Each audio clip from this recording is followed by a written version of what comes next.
नमस्कार, आप देख रहे हैं इंडिया वॉइस। मैं हूं आपके साथ रिया डंगवाल। बुलेटिन की शुरुआत करेंगे बड़ी और अहम खबरों के साथ। सबसे पहले आपको खबर बता दें जो सीधा मथुरा से आ रही है। श्री कृष्ण जन्मभूमि और शाही ईदगाह का यह पूरा मामला है। आज इस मामले को लेकर सुप्रीम कोर्ट में विशेष याचिका पर सुनवाई हुई। सुप्रीम कोर्ट ने मस्जिद कमेटी की याचिका खारिज कर दी। तो बड़ा झटका यहां पर मस्जिद कमेटी को लगते हुए सुप्रीम कोर्ट ने मस्जिद कमेटी की याचिका खारिज कर दी। शाही ईदगाह पक्ष के स्पेशल पिटीशन पर यह सुनवाई की गई थी। वहीं मस्जिद कमेटी ने इलाहाबाद हाईकोर्ट के आदेश को इसमें चुनौती दी थी और दोनों पक्ष के लोग सुप्रीम कोर्ट में मौजूद रहे इस दौरान। तो मथुरा से ये बड़ी खबर बता रहे हैं आपको, जहां कृष्ण जन्मभूमि और शाही ईदगाह का ये जो मामला है इस पर सुप्रीम कोर्ट में आज सुनवाई हुई। वहीं मस्जिद कमेटी को बड़ा झटका लगते हुए सुप्रीम कोर्ट ने उनकी याचिका खारिज कर दी और हाईकोर्ट का रुख करने के लिए कहा। तो सुप्रीम कोर्ट ने मस्जिद कमेटी की याचिका खारिज कर दी है और हाईकोर्ट का रुख करने के लिए कहा है। शाही ईदगाह और कृष्ण जन्मभूमि का यह पूरा मामला है जिसको लेकर विवाद हो रखा है और इस मामले में हाईकोर्ट में सुनवाई चल रही थी। हालांकि उसके बाद जो मस्जिद कमेटी है उसने सुप्रीम कोर्ट का रुख किया और सुप्रीम कोर्ट ने उनकी याचिका फिलहाल खारिज कर दी है। खबर पर ज्यादा जानकारी के लिए हमारे साथ दिल्ली से अजय चौहान लाइव जुड़ गए हैं। अजय, क्या कुछ ये पूरा मामला है जिसमें शाही ईदगाह और कृष्ण जन्मभूमि के मामले को लेकर सुप्रीम कोर्ट में सुनवाई हुई? हालांकि सुप्रीम कोर्ट ने याचिका खारिज कर दी है मस्जिद कमेटी की और फिर से हाईकोर्ट का रुख करने को कहा है। क्या जानकारी इसको लेकर? यह बता दें जिस तरह से मुस्लिम पक्ष और हिंदू पक्ष दोनों सुप्रीम कोर्ट में था। शाही ईदगाह को लेकर फैसला था। मुस्लिम पक्ष का कहना था कि जितने 15 मुकदमे हैं उनको अलग अलग अदालत से लड़ाया जाए, लेकिन हिंदू पक्ष का कहना है कि एक ही साथ मुकदमा है क्योंकि एक ही जगह का मामला है, ना कि अलग अलग का मामला। तो भाई सुप्रीम कोर्ट ने कहा था कि जो भी मुकदमे होंगे वो एक साथ, क्योंकि जो भी फैसला आना है वो सबका एक ही आना है। तो देखिए इसको लेकर के मुस्लिम जो समुदाय था, मुस्लिम जो पक्ष था, उनको ये बहुत बड़ा झटका लगा है। साफ साफ मना कर दिया है कि अब इसकी सुनवाई एक साथ होगी, ना कि अलग अलग होगी। क्योंकि हिंदू पक्ष ने भी पहले कहा था जो सबूत हमने दिए हैं उसके आधार पर हिंदू पक्ष की तरफ से पूरे सबूत दिए गए थे मजबूती के साथ, लेकिन मुस्लिम पक्ष चाहता है कि इसको मथुरा से स्टार्ट किया जाए, निश्चित आधार से लेकर के सुप्रीम कोर्ट हाईकोर्ट तक जाए। यानी कि कहने का मुस्लिम पक्ष का कहना है कि इसको मुकदमे को लंबा खींचा जाए, क्यों एक तारीख के बदले 2-3 महीने रहते हैं, लेकिन लगातार जिस तरह से आज उनको झटका लगा है कहीं ना कहीं काफी कुछ उनको नुकसान उठाना पड़ रहा है।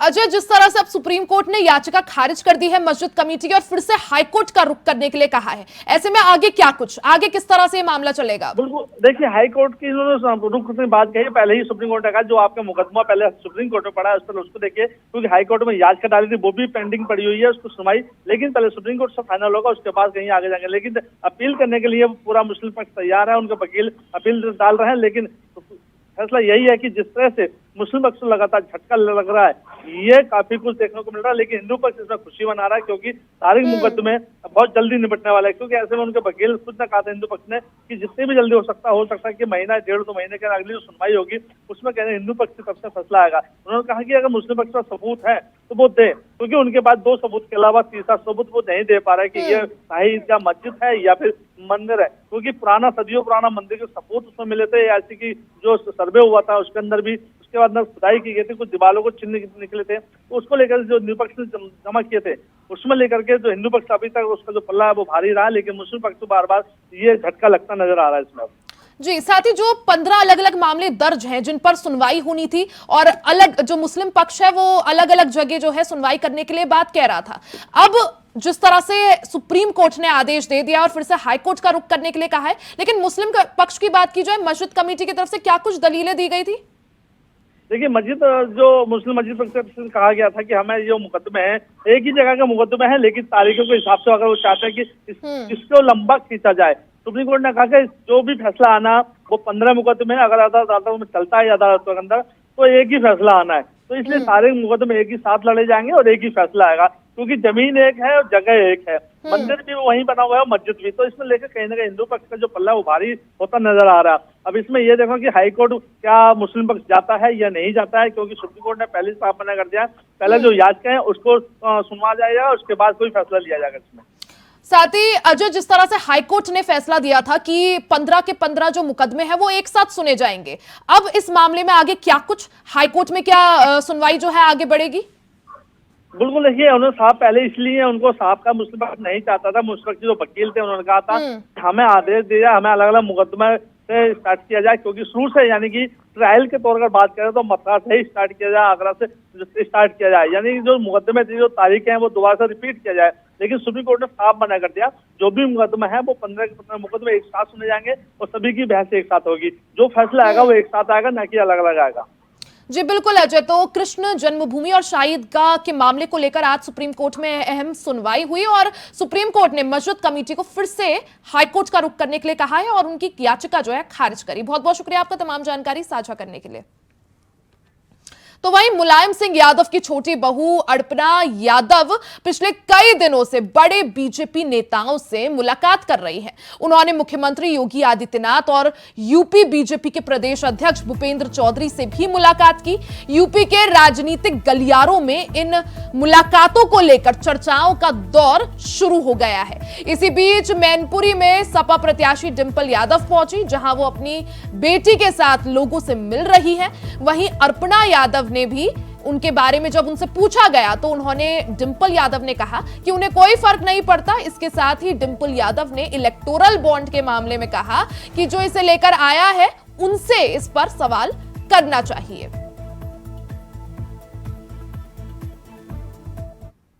मुझे इस बात का संज्ञान नहीं है क्योंकि मैं क्षेत्र में हूँ और अगर पहले भी मिली है कई बार और अभी भी मिल रही है तो इसमें कोई रोक टोक तो है नहीं, कोई भी किसी से भी मिल सकता है। समझती हूँ कि समाजवादी पार्टी बहुत मजबूती से मैनपुरी लड़ रही है और लोगों का सहयोग, प्यार और साथ मिल रहा है।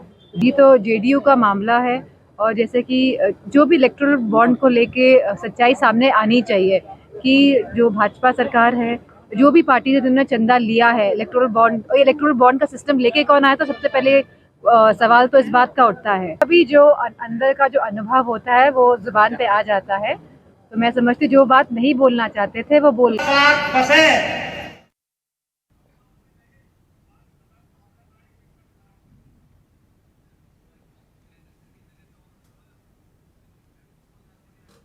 खबर पर ज्यादा जानकारी के लिए हमारे साथ संवाददाता मोहम्मद आसिफ लाइव जुड़ गए हैं।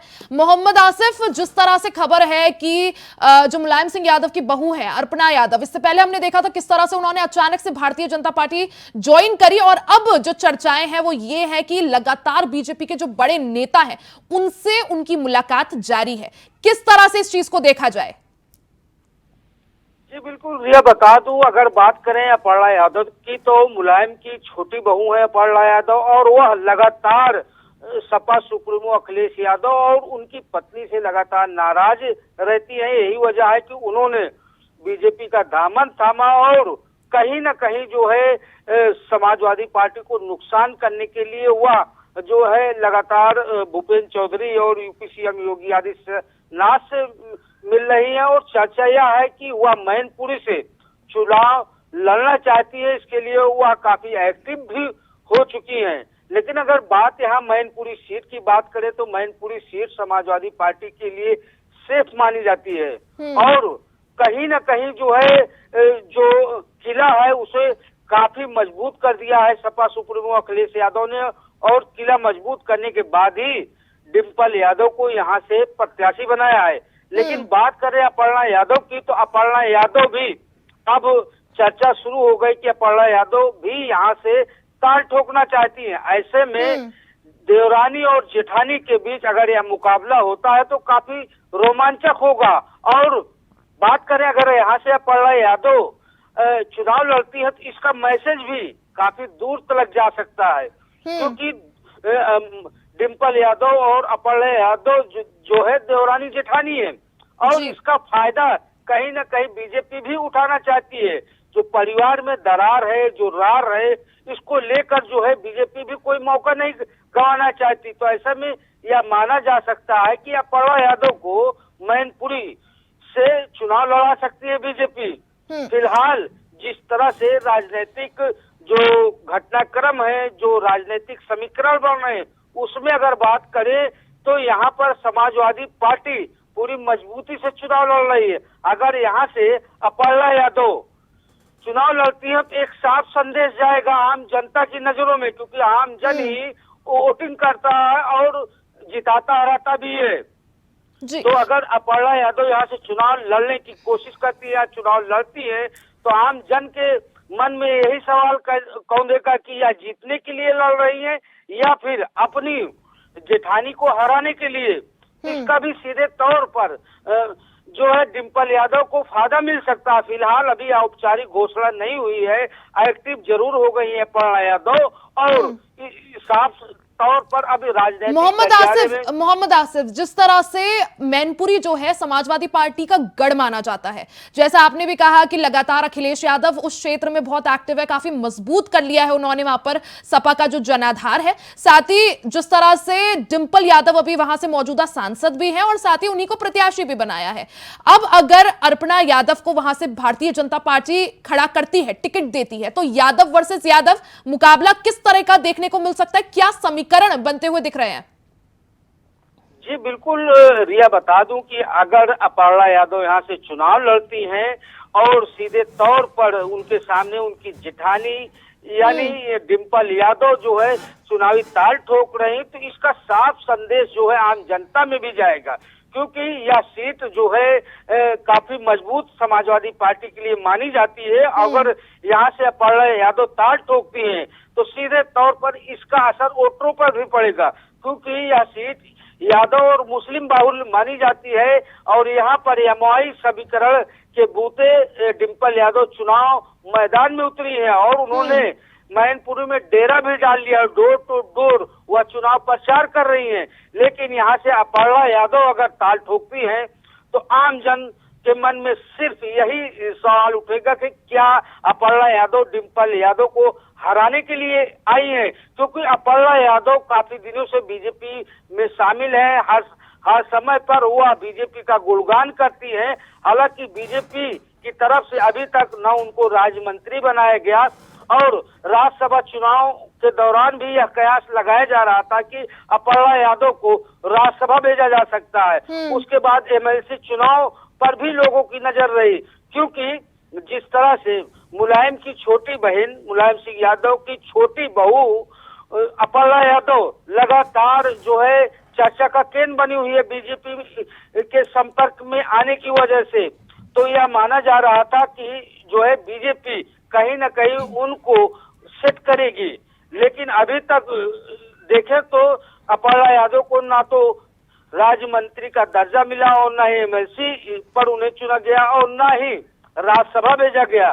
तो ऐसे में अब अपर्णा यादव अगर मैनपुरी से ताल ठोकती हैं तो कहीं न कहीं जो है लोगों के मन में जरूर सवाल कौंधेगा कि यह सिर्फ और सिर्फ डिम्पल यादव को हराने के लिए आई हैं। वहीं दूसरी तरफ सपा प्रमुख अखिलेश यादव के जो है संपर्क में वहां के कई जी मोहम्मद आसिफ, साथ ही जिस तरह से डिम्पल यादव की बात की जाए, लगातार मैनपुरी क्षेत्र में बनी हुई है, प्रचार प्रसार कर रही है। वहीं जब अर्पणा यादव के संबंध में उनसे सवाल पूछा गया तो उन्होंने साफ कह दिया मुझे उससे फर्क नहीं पड़ता। किस तरह से उनके इस बयान को देखा जाए? जी बिल्कुल रिया, बता दूं कि जिस तरह से अपर्णा यादव पूरी तरह से एक्टिव है और खासकर जो है समाजवादी पार्टी के खिलाफ जो है वह लगातार शुरुआती दौर से ही रही है। यही वजह है कि उन्होंने बीजेपी भी ज्वाइन किया। अगर बात करें यहाँ मैनपुरी की तो मैनपुरी में अगर चुनाव मैदान में आती है तो ठीक है मोहम्मद आसिफ, आगे भी आपसे चर्चा जारी रखेंगे, आप बने रहिएगा। तो वहीं लोकसभा चुनाव से जुड़ी बड़ी खबर आपको बता दें, रांची इंडिया गठबंधन में हो सकता है सीटों का बंटवारा। तो बड़ी खबर आपको बता रहे हैं, लोकसभा चुनाव से जुड़ी बड़ी खबर जो सीधा रांची से आ रही है। इंडिया गठबंधन में सीटों का बंटवारा हो सकता है, सीट शेयरिंग का फॉर्मूला तय हो सकता है। झारखंड में हो सकती है उम्मीदवारों की घोषणा। दिल्ली कांग्रेस मुख्यालय में सीट बंटवारे को लेकर बैठक बुलाई गई है। कांग्रेस के बाद जेएमएम अपने उम्मीदवारों की घोषणा कर सकती है।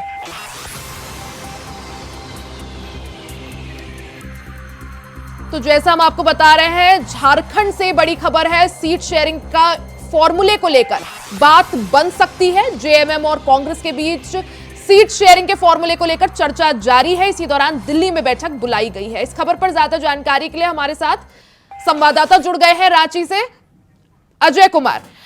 अजय, जिस तरह से अब खबर है कि जल्द झारखंड में सीट शेयरिंग का फॉर्मूला तय हो सकता है इंडिया गठबंधन के बीच, क्या जानकारी उसको लेकर आपके पास?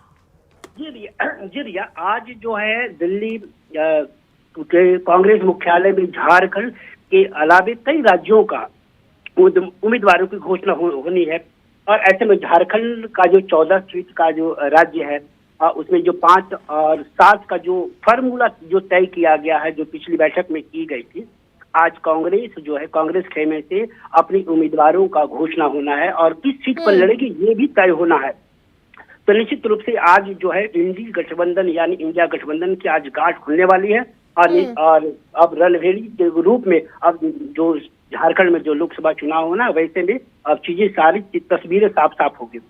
जी अजय, जिस तरह से सुबह से जो घटनाक्रम झारखंड में देखने को मिल रहा है, जैसे हेमंत सोरेन की जो भाभी है सीता सोरेन, उन्होंने जेएमएम से इस्तीफा दिया, अपने पदों से इस्तीफा दिया। कहीं ना कहीं जब इतना बड़ा कदम ठीक लोकसभा चुनाव से पहले उन्होंने उठाया है, तो कहीं ना कहीं उनकी किसी और दल में बात जरूर पक्की होगी। इससे जिस तरह से सीता सोरेन का इस्तीफा देना, ये पूरा घटनाक्रम देखना, और इसके बाद जिस तरह से सीट शेयरिंग का जो फॉर्मूला कांग्रेस और जेएमएम के बीच तय होने वाला है, इससे क्या इस पे कुछ फर्क पड़ता हुआ नजर आ सकता है अजय? बिल्कुल, ये चौंकाने वाली बात है, क्योंकि लोकसभा चुनाव होना है और घोषणा हो चुकी है। और ऐसे में जो झारखंड मुक्ति मोर्चा की जो सीनियर लीडर है सीता सोरेन, और ऐसे में आज वो अपनी इस्तीफा सुप्रीमो शिबू सोरेन को भेजे, ये बिल्कुल चौंकाने वाली बात है। निश्चित रूप से ये इंडिया गठबंधन के लिए घातक है, यानी एक बड़ा झटका है, क्योंकि लोकसभा चुनाव होना है। और उनकी सबसे बड़ी बात ये है रिया कि दुमका जो सीट है लोकसभा, और उसी लोकसभा सीट से जामा विधायक हैं जो सीता सोरेन हैं। तो ऐसे में वहां से एक विधायक, चूंकि जेएमएम का वो गढ़ है, झारखंड मुक्ति मोर्चा का 7 की सीट है, तो वैसे में लोकसभा चुनाव के पहले सीता सोरेन का इस्तीफा देना निश्चित रूप से झारखंड मुक्ति मोर्चा के लिए एक बड़ा झटका है। तो निश्चित रूप आगे वाले समय में मुझे लगता है कि इसकी खामियाजा भुगतनी पड़ेगी झारखंड मुक्ति मोर्चा को। दूसरी तरफ क्या है कि कांग्रेस में आज जो भी सीटों का लेकर के आज तय होना है, उम्मीदवारों को भी तय होनी है।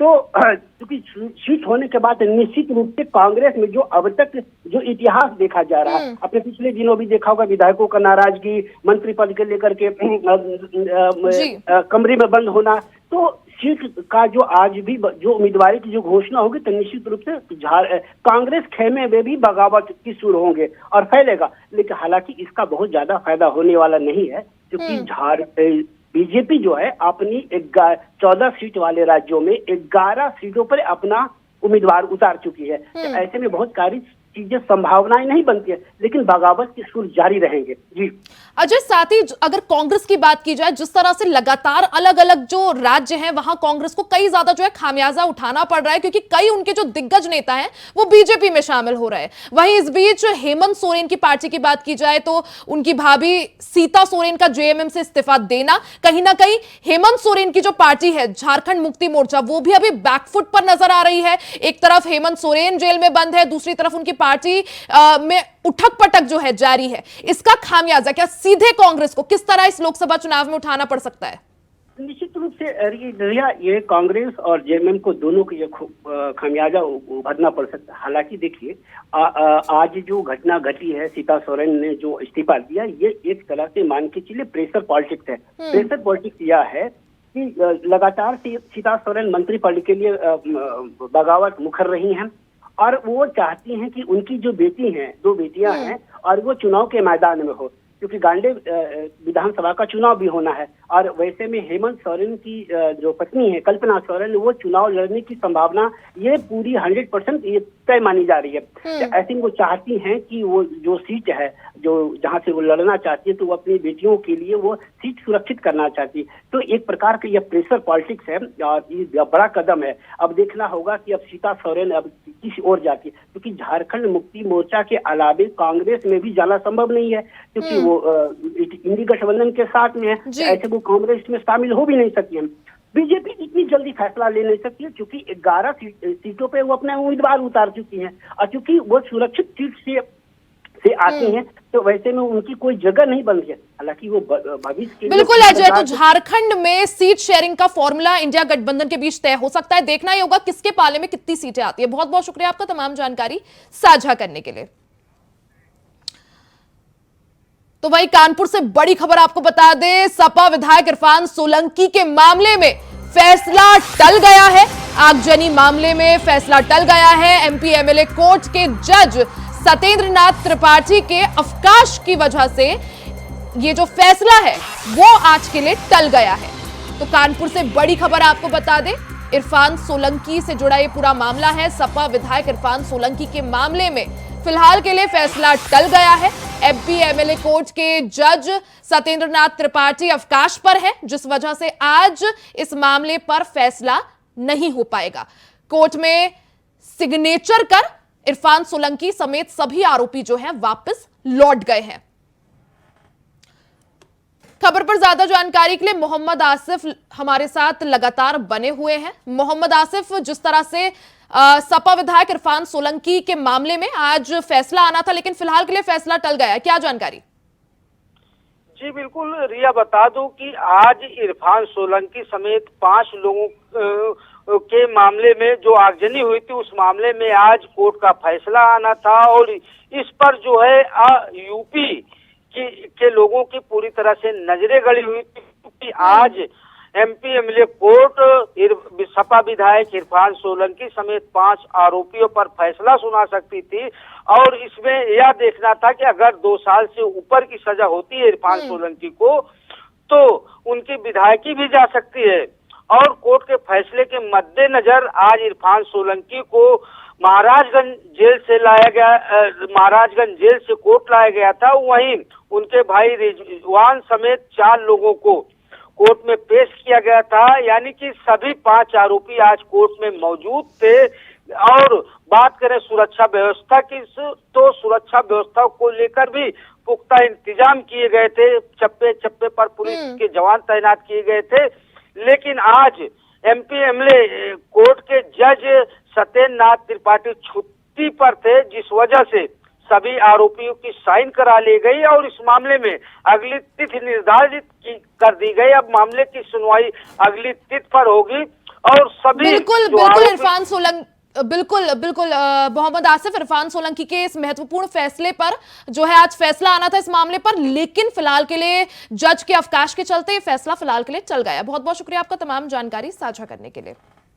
वहीं समाजवादी पार्टी ने मैनपुरी के डीएम अविनाश कृष्ण सहित कई अधिकारियों की शिकायत चुनाव आयोग से की है। मुख्य निर्वाचन अधिकारी को ज्ञापन सौंपकर सपा ने इन अधिकारियों को हटाने की मांग की है। सपा ने इन अधिकारियों पर बीजेपी के एजेंट के रूप में काम करने का आरोप लगाया है। सपा ने मैनपुरी में अतिरिक्त अपर पुलिस अधीक्षक अनिल कुमार प्रथम की नियुक्ति पर भी आपत्ति जताते हुए उनके तत्काल स्थानांतरण की मांग की है।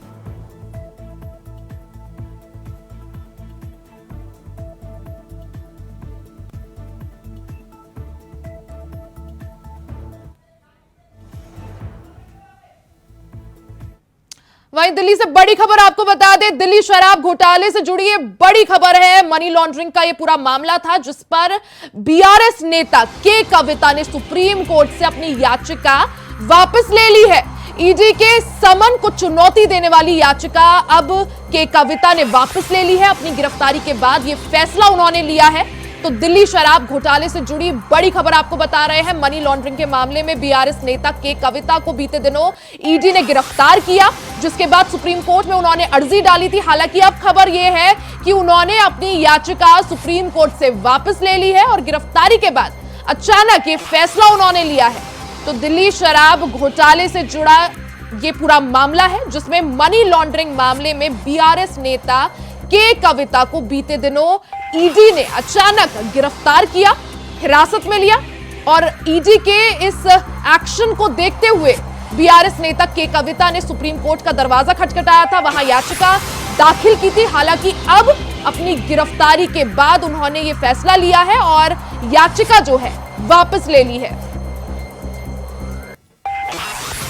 बीआरएस नेता के कविता को अचानक बीते दिनों ईडी ने उनके आवास से हिरासत में लिया। ईडी के इस एक्शन, ईडी की इस कार्रवाई के खिलाफ बीआरएस नेता के कविता ने सुप्रीम कोर्ट का रुख किया, सुप्रीम कोर्ट का दरवाजा खटखटाया। हालांकि अब खबर यह है कि उन्होंने अपनी याचिका वापस ले ली है।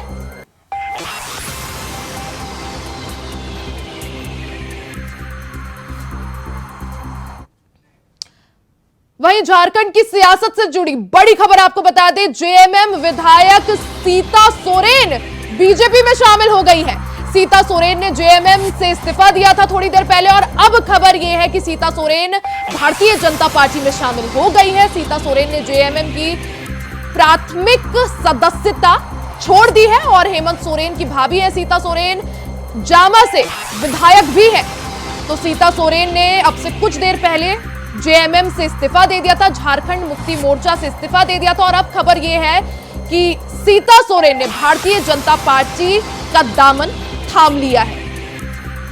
तो सुबह से झारखंड में राजनीतिक उठक पटक का जो क्रम है वो लगातार जारी है। सीता सोरेन ने पहले झारखंड मुक्ति मोर्चा से इस्तीफा दिया और इस्तीफे के बाद जो उन्होंने बयान दिया उसमें उन्होंने यही कहा कि मेरे साथ षड्यंत्र रचा जा रहा था मेरे खिलाफ जेएमएम में। और अब खबर यह है कि बड़े सियासी उठक पटक के बाद सीता सोरेन भारतीय जनता पार्टी में शामिल हो गई है। आपको बता दें कि हेमंत सोरेन की भाभी है सीता सोरेन, जामा से विधायक भी है, लेकिन हालांकि अब खबर यह है कि उन्होंने बीजेपी ज्वाइन कर ली है, बीजेपी का दामन थाम लिया है।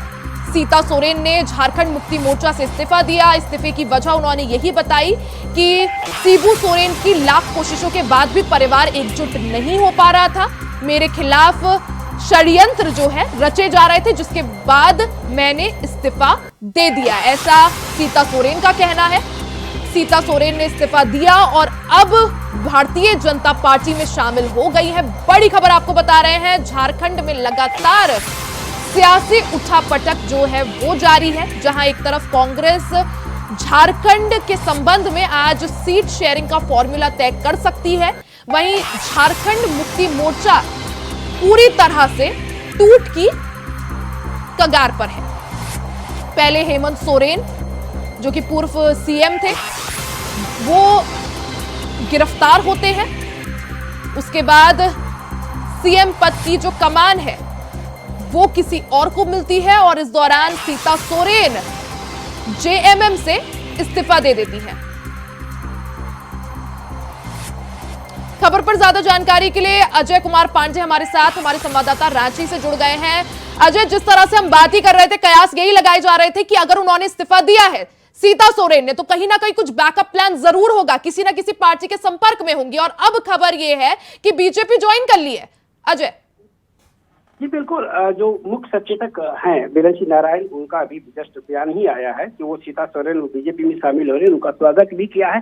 लेकिन अभी से जो सूत्रों की जो हवाले से जो खबर आ रही है कि वो बीजेपी में बिल्कुल वो शामिल होंगी और उनके संपर्क में है। तो ये आने वाला समय बिल्कुल झारखंड मुक्ति मोर्चा के लिए एक बड़ा झटका भी है और ऐसे समय में जो शिबू सोरेन की परिवार की एक बहू है, जो उनका एक बड़ा पार्ट है और उनकी दुर्गा सीता सोरेन जो उनके जो पति हैं दुर्गा सोरेन, झारखंड मुक्ति मोर्चा झारखंड आंदोलन के एक बड़े नेता रहे हैं और पार्टी की वो रीढ़ रहे हैं। तो ऐसे में झारखंड लोकसभा के पहले सीता सोरेन का बीजेपी में आना निश्चित रूप से एक नया आयाम है, नई पॉलिटिक्स है और निश्चित रूप से इसका जो झारखंड अजय ठीक लोकसभा चुनाव से पहले भारतीय जनता पार्टी सीता सोरेन ज्वाइन करती है, ऐसे में क्या माना जाए, क्या लोकसभा के लिए टिकट मांग सकती है बीजेपी की तरफ से? देखिए, लोकसभा चुनाव सीट के लिए जो आरक्षित है, चूंकि वो सीता सोरेन अनुसूचित जनजाति में आती हैं और वैसे में जो सुरक्षित सीट है वैसे में बीजेपी ने अपना उम्मीदवार खड़ा कर चुका है। तो दुमका सीट से सुनील सोरेन जो वर्तमान सांसद भी हैं बीजेपी से, तो वैसे में उनका टिकट सीता सोरेन के लिए एक नया तस्वीर होगी, मतलब नया एक अध्याय होगा।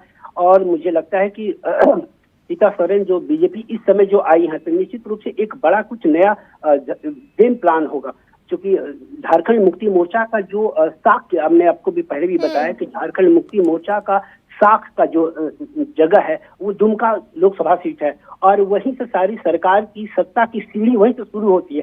तो वो सीता सोरेन का झारखंड मुक्ति मोर्चा छोड़ करके बीजेपी में आना निश्चित रूप से एक बड़ा पॉलिटिक्स है, बड़ा मास्टरमाइंड है बीजेपी का। निश्चित रूप से लोकसभा चुनाव में इनका फायदा मिलने वाला है। जी साथ ही अजय, जिस तरह से सीता सोरेन का झारखंड मुक्ति मोर्चा छोड़ना लोकसभा चुनाव से ऐन पहले, क्या ऐसा माना जाए कि जेएमएम के लिए ये जो है खामियाजा एक तरह से साबित हो सकता है?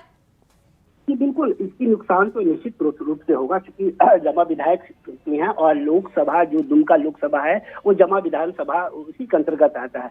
तो एक बड़ा उनका एक चूंकि बड़ा हिस्से का चूंकि सीनियर लीडर भी रही हैं और उनकी अजय, साथ ही सीता सोरेन का इस्तीफा देना क्या ये दर्शाता है सीधे तौर पर कि सोरेन परिवार में कहीं ना कहीं जो है बहुत बड़ी फूट है?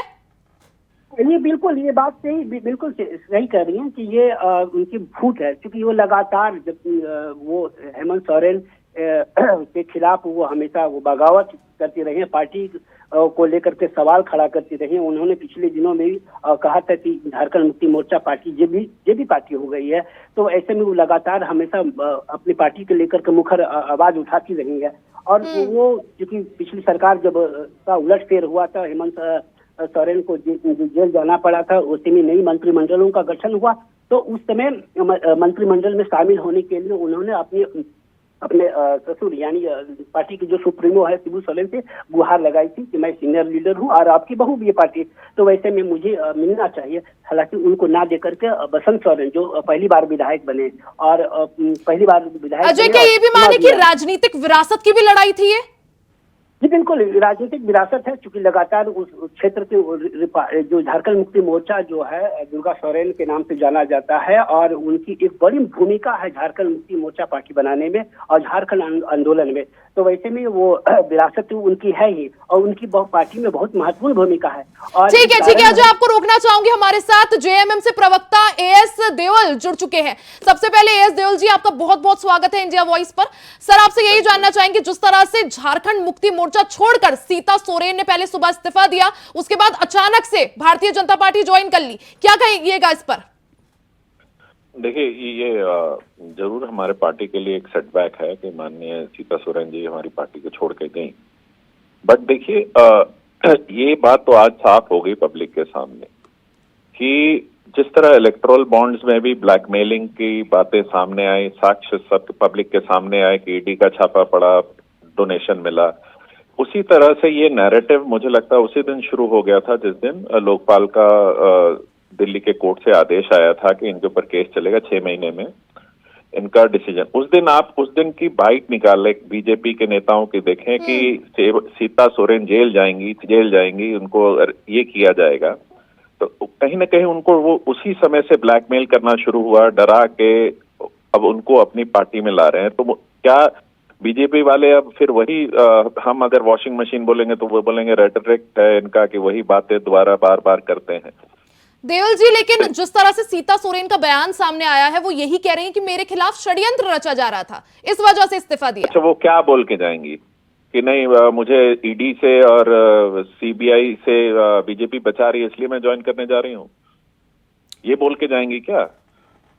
देखिए, उनकी परिवार की एक वो सबसे बड़ी बहू है, एक सामान्य मतलब उनकी इज्जत है उस घर में। उस परिवार के अंदर क्या हो रहा है, तो हम लोग पहले भी बोलते हैं कि we should not wash our dirty linen on the street. परिवार के अंदर की जो भी मन मुटाव है वो परिवार के अंदर रहना चाहिए, बाहर नहीं आना चाहिए। जब चंपई सोरेन को मुख्यमंत्री बनाया गया था तब भी पारिवारिक कलह की बात सामने आई थी, उनकी नाराजगी की बात सामने आई थी। नहीं, नाराजगी तो उनकी 4 महीने से चल रही है। आप अगर टीवी मीडिया के हिसाब से देखें तो आज ही अचानक लोकसभा से पहले उनको टिकट भी मिलने की बात हो गई। बीजेपी ने अपने दोनों नाम जो कैंडिडेट्स के डिक्लेयर किए दुमका राजमहल के, उनको बुला लिया कि कौन छोड़ेगा उनके लिए सीट। तो आप बताइए ये किस तरह की राजनीति है कि ब्लैकमेल करके, मतलब बीजेपी को पावर से इतना प्यार हो गया है कि ठीक है एएस देओल जी, बहुत बहुत शुक्रिया आपका हमारे साथ जुड़ने के लिए और समय निकालने के लिए। इसी के साथ इस बुलेटिन में फिलहाल के लिए सिर्फ इतना ही। खबरों का सिलसिला आगे भी जारी रहेगा, बने रहे हमारे साथ।